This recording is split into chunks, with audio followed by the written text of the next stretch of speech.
Hi everyone, it's 2:00 Friday afternoon, South African time for the handicap rugby chat that matters. We're going to have a look at the Rugby World Cup third round. We have, of course, had a few games get going already, but we're going to be having a look at the remaining five and also a little bit at the outright betting. So I'll jump straight into it. A big thank you to Bet Exchange for sponsoring the show. And there is a 500 Rand Bet Exchange voucher up for grabs. And I'll just have this instruction scrolling along at the bottom. But bottom line, if you're in the live chat, whether you're watching on Facebook, Twitter, or YouTube, just use hashtag RWC, that's hashtag Rugby World Cup, in the comments, and you'll be entered into that 500 Rand draw. But without further ado, let's welcome the guest. And I'm going to start at the top of my screen. We haven't chatted him for quite a while, although him and I are in contact over Twitter on occasion. And Alex, first of all, I've got to say, mate, that's one hell of a mop of hair you got there. Lovely to see. You must have been cultivating that baby for quite a while. Yeah, I've been trimming it with my hedge trimmers this morning in preparation for the show. I've also been working on my beard, considering we've got Harry Jones on. I've been trying to replicate that magical beard. So, I've been trimming it for a while, ready for the show. But, yeah, good to be here. Excellent. Well, we go down to Harry now. I'm not going to compliment Harry on his hairstyle as such, other than to say he's looking good. And you definitely got him beat in the beard department, Harry. Yeah, the last time I had a full head of hair was in 1982. So it's been a while. No, it's good to be back with you guys. Excellent. And welcome to all the guys. Lots of people commenting in the chat, and lots of people are entering the competition. WJS, I know he's in the UK, saying, what else is there to do on your lunch break? Well, yeah, hope you enjoy this one. Plenty of guys coming through to enter the comp. And then I just want to go back to one comment I found earlier. Donnie saying he finally gets to catch a live show. So, Donnie, welcome. I know a lot of guys do watch the show afterwards, but good to have you on the live broadcast. Right, let's get cracking then with a look. I'm just going to bring up the outright betting here, guys. At the moment, this is at Bet Exchange, who are the sponsors of the show. And here we've got South Africa. And Harry, I'll start with you. South Africa 3-1. I can tell you a slight drift from 28 to 10 in the week. France have actually drifted, and we know why that is overnight. It's because of the Dupont injury. They're out to 7-2. You can get 4-1 Ireland and then 9-2 New Zealand. Once you go beyond those, you've got, I think it's 12-13-1 England, and then it's sort of 40-1 and better the balance. Harry, what are your views at the moment from an outright point of view, and what quarterfinals do you think we're going to be looking forward to?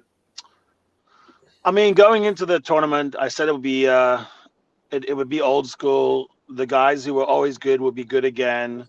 So the only bet that's even attractive out of those four would be All Blacks, because they've been under the radar. They know how to play games. They've got a lot of experience in World Cups. I think you could see that some of the inflation around the French and the Irish is now settling down. You know, you have to be able to sustain injuries. Lourdes de Jager, Lucanio Arm, Andre Pollard, Malcolm Marx, and the Boks are still favored. So there's something about that just, if the French were so reliant on one player, that was always something that I priced in. All Blacks have shown that they can recover. So that's the one number there that I think you could play with. Irish, I think, are exactly correctly priced. I think everyone understands Ireland. I think we know what they can do. But they're also a little bit shallow in that if James Ryan or Johnny Sexton were to go down, which is likely in a 3 or 4 tough match stretch, then that's all different too. Whereas there's not one player in South Africa or 2 players you'd say, oh, if they lose those 2 guys, then it's done. I don't think anyone's saying that. Yeah, and just having a look at some of the guys in the live chat, Mark coming in. I know a lot of the Irish guys are saying, well, people aren't maybe giving us enough credit there. But I think everyone does respect Ireland in this tournament, no doubt about it. This game is going to be absolutely huge. Just Stephen Jabir coming in, he says he feels sorry for anybody who had money on Dupont for top try scorer or player of the tournament. Well, I can tell you I did have Dupont as player of the tournament, so a bit upsetting for me. Let's put it this way, old Daisel's not welcome in my house either. But at the same time, I managed to get 4-1 on Ramos for top try scorer. So I was quite enjoying, top point scorer. I was quite enjoying him banging over all those conversions. Alex, from your side, first of all, what long-term involvement have you got, or are you biding your time a bit? Yeah, I haven't got any involvement in terms of full outright. I've got some involvement in some of the pool outrights, which are going okay. One of those is Samoa, so we'll see how we go there. It's bigger price, nothing kind of too short, more of an outsider price with Samoa. So we'll see how that goes this weekend against Argentina. In terms of the total outright, looking to the final, I think part of the reason why it's maybe Ireland, people are saying they're going under the radar, but I think Harry mentioned that people know what Ireland are capable of. They're obviously on a very impressive run. I think part of the reason is that we haven't seen them play one of these top 4 sides since the Six Nations. You've seen the Box take down the Kiwis at Twickenham. You've seen the opener with France, New Zealand. I think that's kind of, either making the Irish go on the radar. They have only played in the last 9 games. They only played a top 4 side once, which is France in the Six Nations, which they obviously won. But I wonder why that's why that we're not being talked about as much as the others. I think Harry made a good point in terms of the Box ability to fill spots and not really lose too much in terms of strength of the bench. The squad's there, and the defence they have is just unreal. When you move forward to the later tournament, defence wins championships, and they're not only up front defence, set piece, line out, but their scramble defence in that Scotland game was just unreal. So I think that plays a massive part. But I think if I was to look at an outright at this place, I think we'll see how we go this weekend. But if Ireland get through this weekend and win that game, then I think the 4-1 becomes quite attractive.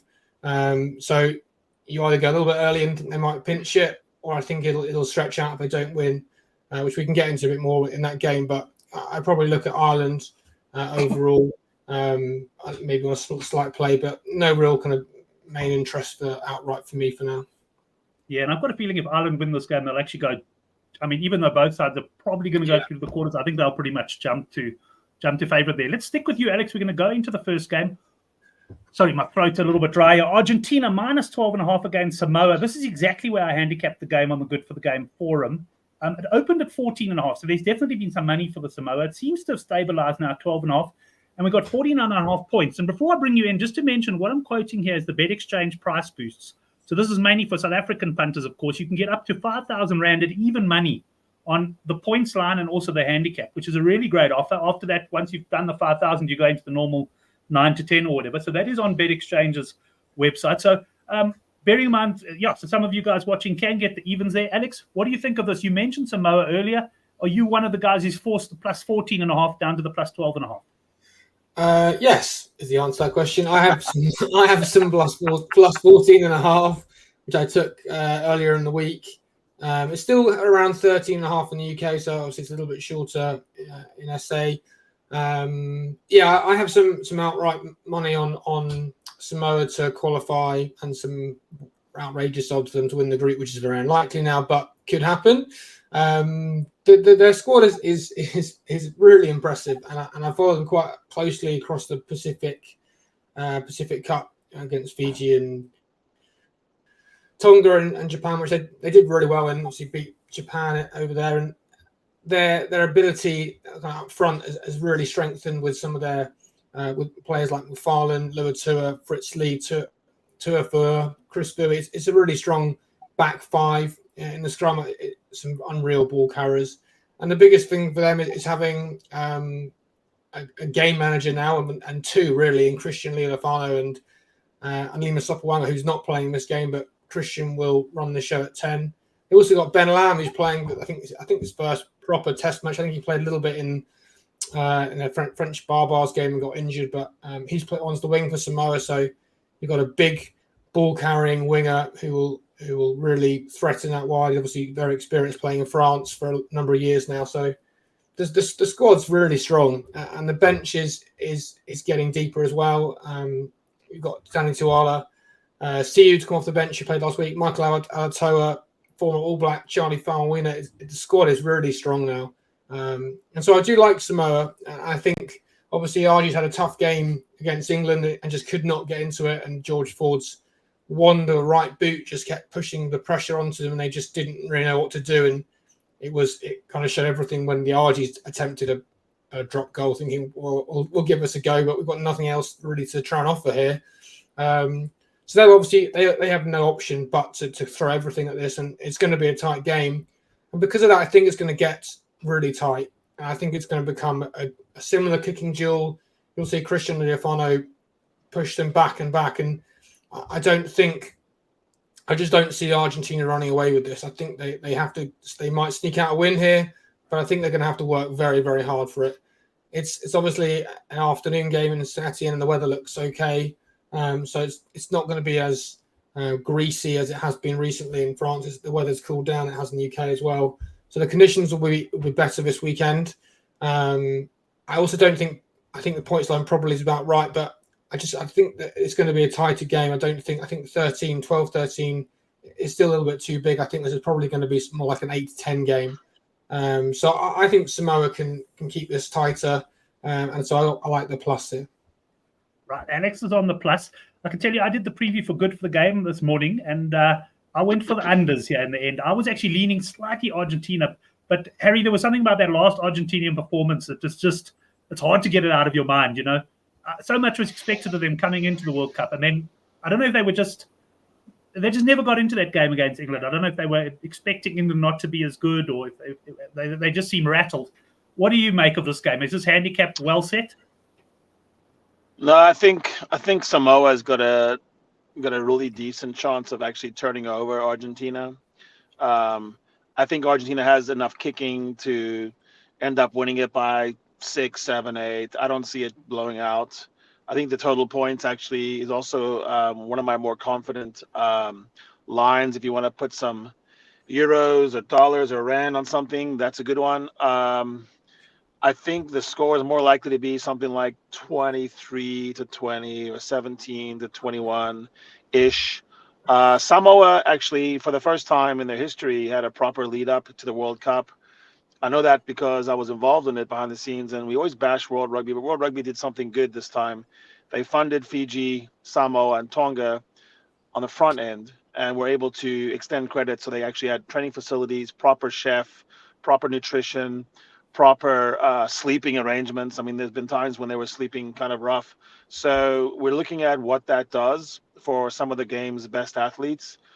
So I think they'll give the Pumas a proper go. Now the Pumas, you know, they're well conditioned when they play against the Bucks, the Wallabies, and the All Blacks a lot. So I think they can handle that. But the way Argentina wins is more of a counter, you know, rope-a-dope kind of style. That's how they stay in matches and then, you know, sneak through. I'm not sure they are wearing the favorite crown very well. I'm not sure they're used to being the favorite. It doesn't seem to suit them. And so I think they'll struggle, and I think they'll probably start a little slow and then grind it out, Checker style. But I don't see this team running away from a very solid Samoa team. If Theo McFarlane played one of the big boys, he would be as famous as the top 10 guy. He's such a freak athletically. And then you have some old hands like Christian and Steven that can actually guide the team around. The thing about Argentina is, you know, they're very good at the hooker. They have some great locks, but they have a weak scrum. And they also have some weaknesses at 9 and 10 because they don't really play a proper 10. So I think they're not going to run away and hide like an Irish team or a South African team would know how to put this team to bed. Argentina will let them sneak back in, I think. Right, interesting. So one thing for sure, just listening to everyone there and looking at all the guys in the live chat, I think this handicap is not far off the mark, and you're going to get supporters both sides of the line there. Both my guests leaning towards Samoa. I'm actually leaning slightly towards Argentina. I tend to agree with one of the comments. England maybe not given enough credit for that. And I think I also agree that Check has had his couple of weeks to hopefully slap a few backsides there and get the guys going. Let's move on to the next game taking place tomorrow. This is a big game for both of these teams, Harry. Georgia, minus 14.5. They are favourites. Now, Georgia would have come into this World Cup probably thinking of bigger things, you know, a big scalp. But they also would have noted that Portugal are a team they can't take lightly. And by contrast, Georgia would be a scalp, I guess, for Portugal in this tournament. Yeah, when you look at the results of Georgia for the 10 tests in a row, they pretty much spanked a lot of these teams. They put up some big scores. You wouldn't have known it from how they come off in pool play so far, but they've had to go through the gauntlet. I actually think they will do well. I think that point line is pretty good actually. I would actually look more at the total. I think it'll be a high scoring match. I don't think there'll be a lot of defense being played. I don't think that both teams like to play defense as much as they like to run. You look at and see how the Georgians got to the edge against the Wallabies and just scorched them. They could have scored 6 tries. So I think it's going to be a festival rugby kind of thing. I think they're going to both have a lot of fun with it, and there'll be some scoring. Yeah, that's interesting. I was wondering, because it can obviously go both ways. It could be a festival, or it might be, turn out into be a real dogfight. But you're right, Harry. Georgia teams past, you never would have seen Georgia thought about them burning guys out wide and that. I mean, Georgia were always your traditional 10-man. But yeah, they could do that. If you had to say, give me a prediction of a winning margin here for Georgia.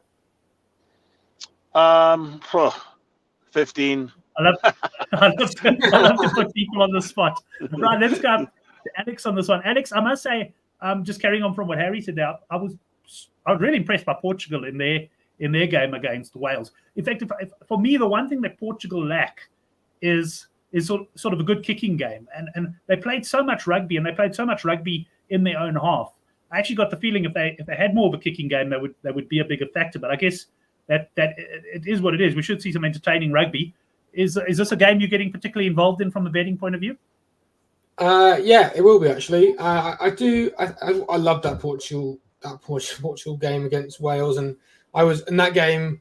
I was on both the plus 32, and then I had some Portugal over, which fell just short in the end, but quite a bit of the plus as well.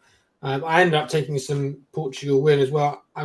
With the Welsh change side, I thought they'd give them a good go, which they did, and unfortunately they were short in the end, but gave a really good account of themselves. And I do love the World Cup for when you see these kind of, minnow teams that don't really get a chance at an international level, and you can't really watch Portugal much unless you look for streams and stuff online. So it's great for the world to see your Nuno Guedes and Marta and Storti, who are unreal. I love the Portuguese back three, and Guedes especially, who's an ex-Sevens player. His footwork is incredible. It's absolutely the break they made. They made 6 line breaks in the first half and just couldn't finish them off. And the game could have been so different if they did manage to convert one of those. So that was a really frustrating one for me. And I think that obviously comes with kind of test match experience and being in the right place at the right time. But they obviously showed a lot of really positive signs. Kicking game, I think Marquez missed at least 2 kicks in that first half, and he normally is very reliable from the boots. They're 9, so they definitely will be frustrated with that. But an open play, they probably chip more than they kick long. They look for space and to regather quite a bit. So the Georgians, obviously, as you mentioned, Brett, their set piece, their scrum, and what they were known for a long time, is no longer their pillar. They move the ball to space, and they have really impressive wingers and fullback like Nanish Fatbili, who's obviously very experienced in the top 14, but they look to move the ball to space and kind of use the wide channels as much as they can, which is not what a lot of people are used to the Georgians being. So I think, as Harry mentioned, I think you kind of think this will be played out wide and will be moved. And I was really, really surprised to see when these guys have played a lot in the Rugby Europe Championship, the second tier, and in the last 5, the unders has landed 4 out of 5, and the plus has landed 4 out of 5 as well. Granted, in the last couple of years, I think Portugal probably come on a lot more, and Georgia changed their style. So I think the points line is probably about right. I'm actually leaning more towards the plus, partly because it has landed 4 out of the 5 times. And I think Georgia need a win. Portugal will push them the whole way, but I think there's quite a lot of pressure on here. They're kind of expected to put this Portuguese side away, and I think we'll see Portugal convert a couple more chances they couldn't do in the first one. The Welsh did scramble well. You saw Faletau screaming back to pull down Martin, I think his name is. And I don't think the same level of scramble defence will be there from the Georgian side. I think the Portuguese will score a couple more tries than they could against Wales. I just don't see Georgia running away from it. I think Portugal will keep it close. So I've got some plus 15.5 in the UK. It's still, actually, I have some 16.5, which I've taken. But I still think around 14.5, over 2 scores is probably slightly too many. I think I see it as being more like 10 points gap. So I think they'll keep it close. They'll run them a long way.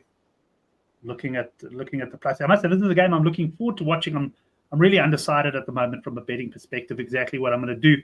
Alex, we'll stay with you for the next game. We've got England here. Now, this handicap, normally these big handicaps fluctuate quite a bit, like when team news and this and that, it starts coming up. But this has been fairly stable. I think it opened around the 50.5, and it's sort of 49.5, 50.5 at the moment. Chile, Alex has impressed me a little bit along the way, but, tend to run out of steam. And I guess at the end of the day, this handicap is really going to depend what type of mood England are in. Yeah, I completely agree with that. I think, and because of that reason, I'll start off by saying I'm not going to be betting on this game, because I think there's a experiment continuing with Smith at fullback. So as and Danny Care's come back in, Farrell's back first game at 10. You've got a completely new centre pairing in midfield. You've got a brand new pack pretty much, and a few only really. Well, most of them are fully changed. You've got Vunipola starting again. So this is England's chance to rotate. I think the win and the bonus point win is the formality here. I don't think I see that changing. I think obviously the question is how many they win by, and I just don't trust either of these teams right now. I don't trust England's ability to put their foot on the throat and kind of play an 80-minute performance. We've seen bit performances from England for a long time in terms of putting multi-phase together. They've obviously been leaning on this kind of pressure play and kicking everything. Daly used a lot in terms of his kind of grubber kicks through forward, constantly trying to put the pressure back on and wait for mistakes and win turnovers in the other opposition half. Obviously, this game is a very different one because England haven't played a minnow like this for a while. So it's a very interesting one to see whether Borthwick continues with the same strategy in terms of turning them around, or they do try and keep the ball in hand a bit more and use Smith in the wide channels. So because of that uncertainty, I just don't feel confident enough either way to say that England can put 55 points on these guys. Chile have made quite a few changes, so it's not actually a kind of full strength Chile. Their nine's not playing Torrealba, who's looked really good in terms of a dynamic, physical nine who likes making breaks. So they're obviously thinking about the next game as well. But I just don't feel confident in England right now to say they're going to put 55 points on Chile. They should do, but I don't think I can feel confident enough to put my money on there. So I'm watching the game as a fan and seeing how Marcus Smith does at 15, and I'm a massive Henry Arundel fan when he actually gets the chance to play, and that's the big question is whether he'll be given ball and space, and I hope he does, but no money on this for me. Right, no money on that one. For Alex, I must say the lines do look quite well set. Before we get Harry's view, just a reminder, you can win a 500 Rand bet exchange voucher if you're in the live chat. Just use hashtag RWC in the comments. Right, Harry, let's go to you on this one. It does look like a bit of a tricky game, this. First question, on the game itself, how do you see it playing out? And then I'm interested in your views on the sort of return of Farrell. Can we say now that Farrell is behind Ford in the pecking order, or is it a question of Farrell coming back and saying, right, a couple of solid performances, I'm back into the starting role? What do you think? He should be. I've famously said that it makes England feral when they have Farrell too much, and it has ripple effects in the team that are more psychological, I think. I think Ford's a happier fly-off. I think the people like to play around him. He brings other people into the game better. Then you can also play a proper 12. Farrell has always been a decent 12, but he's not, Jonathan Dante, Damon Delende 12. So then you're also hamstringing yourself in two positions. So I think that's part of the issue. The other one is England just might not really need to score 55. So I don't know why they would, because you just saw what happened with Dupont. Other thing is the develop quick ruck ball, not by having 100 rucks. England would be more likely to develop quick quick ball from a spilled kick, putting 7 or 8 in the air and claiming 4 back, which is what Scotland should have done against the Box, by the way. But just running ruck ball is how you would score a lot more against a team like Chile, but they won't. So I think it's probably, you might get outside yourself and not play like you normally play, trying to be quick, and then end up with a spilled ball here and there the other way. I don't worry so much that England won't score 50. I would say that I think Chile might score 10, or 7, and then you've really stuffed yourself up on the line. And you've seen some teams do that. I mean, like Romania has scored against Ireland. Georgia scored 15 against Australia. So these teams can put up a couple of scores, and then you've mucked up your bet. So yeah, I think stay away from this one. It's unbelievably difficult to handicap a match like this one.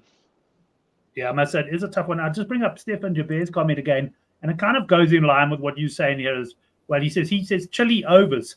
So what are we looking at there, Alex, for a chilly overs line? What do we got? 49.5 and 67, 17. You're probably looking at chilly about 8.5 points or so. I think 8 to 9, yeah. Yeah. So I kind of, what Harry said there as well. I do agree with you. I think England will get the 50, but I think Chile are perhaps capable of scoring a couple themselves. Stefan just coming and confirming that it's 7.5 points on Sunbet at the moment. Glenn, quick question for Harry. He says it looks cooler over there. Do you think they're still going to be taking the drinks breaks? Is that, or do you think they'll do away with that now? They shouldn't. I think everyone likes the tactical use of them, but I mean it's 15, 16 degrees in the evening now, and maybe even 13 tonight. So and it's cloudy. And actually, it's really great rugby weather finally. Yeah, looking forward. And that takes us into the great game of the weekend, and we're going to stick with you, Harry. Give you first crack at South Africa up against Ireland. Also very stable this line this week. It's virtually a choice game. South Africa are edging it. I have sometimes seen -2.5. I've also seen choice game depending on where you look. But effectively what the bookies are saying here, Harry, is that we're going to struggle to pick a winner on this game. But I'm very interested to see where you're coming down this weekend. You would have said up until about 12 hours ago that Ireland needed to win more. You would say that because Ireland's trying to go wire to wire. Ireland's trying to be, unbeaten forever. And the problem with doing that is if you even lose one time, it rocks you. I don't think this particular box setup, will mind a loss if it's an acceptable loss and then go into the quarters. Whereas I think it would really rock Irish confidence. They haven't been here before. They haven't been in a situation where they're supposed to win a cup. So I would have said that. However, with DuPont being out, now both teams have the same to play for. I think the box would have, seen, the quarter, the matchups differently. So now basically both of them can do some game playing here. And I think it's going to be a proper match. I think they might forget anything else than just trying to win the match once again on the pitch, because 1 versus 2 is tasty. In that type of match, when it's really full on, I still back the ones who have been there before. I heard John Smith on a really good podcast talking about how, like, when you've been in that same room a lot and the lights are out and you have to get up and find the door handle, when you've been there before, you can do it. And he said people think it's the same in a other kind of big cup. No, World Cup is different. So I do trust the experience factor of South Africa. So I think that line's about right. What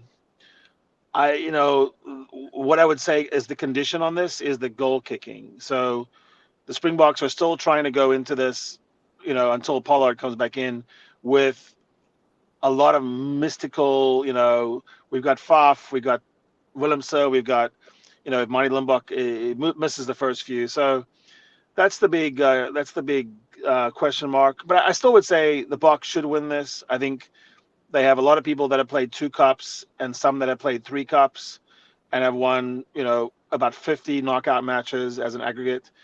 Ireland has never won a knockout match in the World Cup. This might feel like a knockout match to them too much. And so for those reasons, I would go Boks by 3. But nice, yeah, close one. I don't think many. Well, I have actually seen some Irish and some South African fans on Twitter calling 12 plus and that, but not many punters calling a big win. So, Alex, your view on this one, is it going to be as tight as Harry and I think it is? Yes. Again, as a short answer, it's going to be really tight. This is going to come down to a kick here or there, a try here or there. I don't see this being bigger than the kind of a 7-point margin. I haven't looked at the odds for it, but that kind of 1 to 7 either way could be a good way to go here, because I don't see them being kind of being out. Kind of I know you can out. get just to come in there. I know the try bet, which is 1 to 6, is 18-10. I saw. Yeah, So, yeah. I mean, that That's to me is pretty tempting in a game like this. Yeah, no, I agree. I think I don't always like taking that when I'm watching it on as a fan. So, but I do think that probably is a sensible way to go. I'm just really excited about this game. I'm so excited to see how the Irish approach it. I think it's their intricate attack play. There's no other team in the world that does it like Ireland in terms of not only from the set piece, in terms of their kind of creativity and the way they set up set plays. They kind of build their own set plays, and they always come up with new ways to unlock defenses which they just can't cope with it. And the Boks are the only side in the world that probably are set up to cope with it. But I'm so excited to see what they have prepared for this side. And I know Mike Catt will have been planning this for a year or more. I'm sure they've got a couple of tricks up their sleeve. But I think I rewatched the Boks Ireland game. Well, the highlights, extended highlights recently. The one, was it last year or early? Yeah, not the most recent one time they played. And you saw Ireland going a lot more over the top, moving the ball out wide, trying to counteract that Boks defence. So I think we'll see probably more of that in terms of trying to counteract the Boks rush and chips over the top to Hansen and Lowe.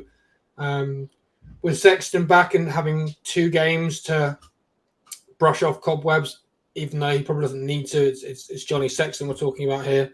I actually think the Irish might sneak this. The kicking is obviously another element that Harry mentioned, which obviously is a factor. But I still see Ireland scoring 3 tries in this game. I don't think there's many teams that can keep out Ireland for 80 minutes the way that they can build faces, and how important Bundyaki has come to them and in terms of the gain line. But I still see Ireland breaking the line a few times, even though it's against the Boks. I still see that happening. So I'm just fascinated by the game, the 7-1 bench split, and what that's going to happen at 49 minutes. They all come trundling on and seeing how the game changes. But I'll be watching this very much as a fan, but I'm going to just put a bit of money on kind of the Irish 1 to 10, 3.4. So a bit of extra value, but it's a small play. I'm just going to enjoy this game as a fan for the contest that it is in the Stade de France. It's going to be an absolute cracker. Yeah, I tend to be with you there. I will get involved, but I'm also a bit worried. I'm going to a braai and a party. And the last 2 times I've been to these people's houses, I've lost absolute fortunes. So, as a punter, you start getting like, this is like it's a great place. We always have a great time, but people must think I'm the worst punter because I always lose. I back the Wallabies had lost us a few weeks ago, and the previous one was the World Cup final 2-1-9 when I was on the bloody English, right? So I'm very nervous about this one. So whatever I call is probably going to be wrong. So I'm probably going to just sort of sit back and enjoy this one. Greg saying Mac Hansen to score a try there, and Glenn coming in and saying a Boks still tinkering and don't think they'd mind a loss. I think that's kind of what Harry was saying there as well, is that the loss wouldn't be perhaps taken as badly in the Bok camp as it might do in the Irish camp. Let's go, gents. We've got 2 more games to go. This is now on Sunday. Alex, I'll let you kick off. Scotland up against Tonga. Feels like ages since we've seen Tonga. I mean, I've seen Namibia play like 3 times since we saw Scotland. Scotland have had, 18-3 seems a long way away. They're coming out here now, and I mean, is any part of Scotland going to be going, we got to rack up a big total in case this does come down to points difference?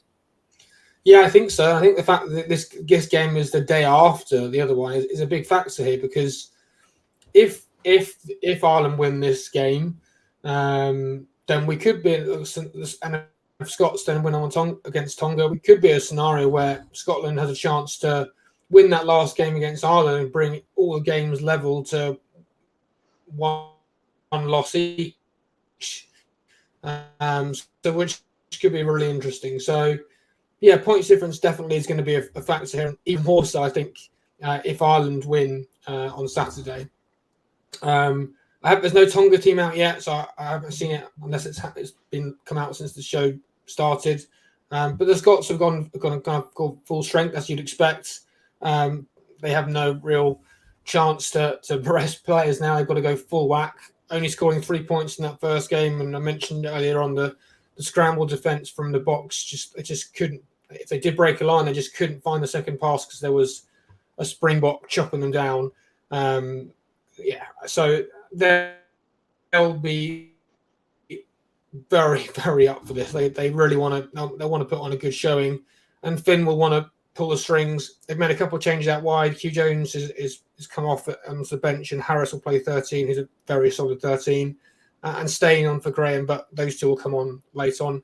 Pretty much similar pack. Not a huge amount of change. The big thing for the Scots in that game was the scrum in the second half, and the box just disintegrated that Scottish reserve from Tonga. And I do really think Scotland will put a big statement on here. I think Finn will want to run the show. I think he'll find space, and I think we'll see a much better Scotland side here. Whether I feel more confident on the minus or like a Scotland overs play, you can get Scotland over 5.5 tries. That's their try line. I think that's probably a decent way to go. I think they're going to score 6 tries against Tonga here. I think I just see them really putting in a big performance and trying to close this game out, get the bonus point earlier, and then make a few changes, but score a couple of tries later on. I think Tonga will contribute a few tries themselves. I think they'll obviously with the threats they have with Piatau again, not seeing the team, but it's a similar team we saw last time against Ireland. They've obviously got threats, and I think they will score maybe 1 or 2 tries, but so I'd lean more slightly towards kind of a Scotland overplay where it's 5.5 tries or kind of over 40-ish. I do 40 and a half, I see the Scots scoring points here. It's much better weather in the east. It's slightly cooler. It's like 23, 24 degrees. The sun will be out on the Sunday afternoon. So I think the Scots can score some points. I just think I prefer an overs play, maybe the tries rather than the minus. Right, yeah. So this could be one that we look for points. Harry, what have your views on the Scots, Tonga? Yeah, I think it's our first proper disagreement, the Harry one and I. So I'm actually thinking about Tonga on this one. I think they can cover that. I think they will score. I think Scotland is kind of in between tactics when they play a team like Tonga. I think it's that familiar thing where you're supposed to win and you should win by a lot, and then you end up going wide too quickly. I think Tonga will play better than they did in Nantes, and so I'm actually thinking on this one I'm pretty confident. I'm cautiously optimistic that Tonga will be within about 10, 15, down the stretch, and then it'll be maybe it'll blow out a little bit, but I don't think it goes to 25 points. Right, a nice confident pick there from Harry, which takes us into the final game, the big fixture of the weekend, and that's Wales up against Australia. Now, Wales here, 0.5 point favourite. Really, I've seen them 1.5 in places. Other games, also similar to the South African game. Bookies really struggling to pick a winner here, and the line's been fairly stable all week. Harry, what sort of a game are we going to get here, and which of these teams wins it? Because, I mean, the bottom line for Australia is that it's a case really of lose this, and they're going out in the group stages. Yeah, and I believe that as we sit here now, what they think they have to do under the permutations we have right now is that they would have to deny Wales a losing bonus point. So with that being said, it's an interesting game how you play that. Wales has been really good at hanging around. I mean, you just go back to the Six Nations when they played the French in Cardiff, and it was 13-9, I think. You go back to the series in South Africa, and you see that Wales was able to hang around sometimes. Sometimes they can commit 2 guys to the breakdown. Sometimes they come off with 1, but they are still a good team at hanging in the fight. Wales is not a great team right now. Let's just be honest. But they are able to sort of hang in there, make their goals, make a lot of chop tackles. They know where to be. They have good configurations. The Wallabies are playing with this sort of, we don't want anyone in the team that knows how to lose, so we're going to have young guys. And that can be tough in a match like this where you have so much riding on it. The chairman has come out and basically said, this doesn't look like it's going to be our cup. And then you have Eddie Jones almost hinting that he's going to go jump to Japan and take his toys and go, a little bit pouty and grumpy. You have Carter Gordon dropped. You have a guy like Ben Donaldson who stuffed it up in Cardiff last year and was pulled and had Noah Lolosio come on and save him. Now Ben Donaldson's starting, and there's a lot of weird vibes. So it's a fantastically difficult game to predict. I would just say that I'm going to go with my general theory of experience in World Cups, mattering in World Cups, and say that George North, Dan Bigger, Liam Williams, these kind of guys, they know how to win, Tulipa Falatau, and they just have the edge. So I'm backing Wales. Unfortunately, I wish that the Wallabies would win, but I don't see it. It's too much turmoil, and it's almost like the Wallabies are the French this year in the World Cup. You know, the French usually have these dramas, and it just seems like too much dirty laundry and strange things happening. What's interesting to me, actually, is the total points. I mean, you would think that this thing will be a little bit tighter than that people will not be scoring freely. But both sides have terrible defense late in games. So I don't know. Maybe it gets there. Maybe it's sort of a 10-13 match at Oranges, and then the second half just blows out and no one can tackle anymore. Well, I think the last time these sides played in November last year, it was somewhere around 70 points in the game. That was the one where Australia came from. Like, obviously not nearly as much on that game. So my first thought was points low, kind of what Harry's saying there, Alex. But I must say, the more I thought of it, the more I thought also, potentially it could blow out. So I think points I'm kind of leaving. I'll be up. I'm in alignment with most of the guys on the live chat, and Harry leaning in that direction as well. I like Wales here, Alex. What about you? Yeah, also like Wales. It was the one that stood out to me when I saw all the lines first come out at the start of the week. I haven't kind of changed my mind on it at all, even after teams.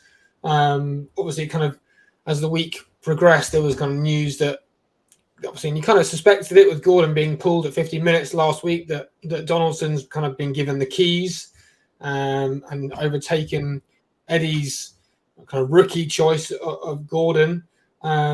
So yeah, it's obviously Australians know what they have to do. They need to pull something out of the hat and kind of keep Wales not too close behind them. But and I think this is correct, and Harry, you might be able to confirm, but I'm pretty sure this is now the Wallabies' 7th captain in the last 8 games that Eddie's chosen. Yeah, which is remarkable in my opinion. There is no consistency there. It's just Eddie picking someone who fancies this week. You've got Dermot come back in. He obviously was captain and White played, but Dermot's come back in, but still Parecki's been given the captaincy. There's just no strength and solidity that I can feel confident enough that the Australians can dig deep and find something here. So for that reason, and seeing things like what we saw against Fiji when Wales made an insane amount of tackles in that game, they just didn't go away. Their defense is so strong when they really are up for it. When they're back against the wall, they dig deep and find a really dark place and don't let go. They hold on to tackles. They don't shrug off.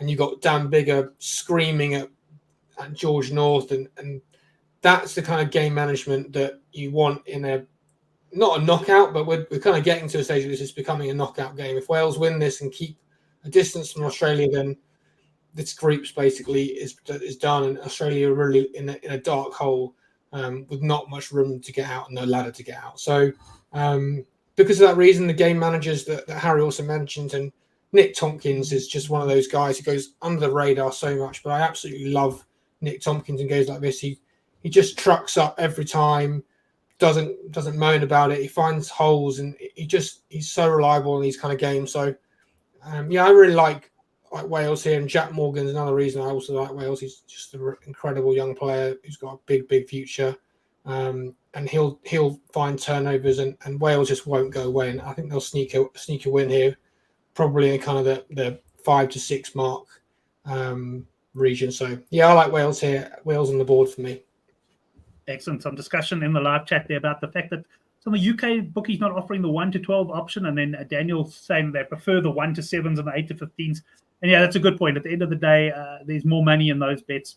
Well, punters are not going to win as often in those bets. So that 1 to 12 market is one we fortunately still get here in South Africa. Most of the bookies offer it, and it certainly is quite a good one. All right, guys, I'm going to do the draw now before we get the lads to share their best bets. Last chance, if you haven't used hashtag UWC in the live chat, now is the time to do it, because I'm going to cross over for the draw. And let's just bring it up first of all here. I'm going to take the banner down, and I'm going to do the draw now. Let's see who wins the 500 Rand bet exchange voucher. If it's me, good for the game. We will draw again.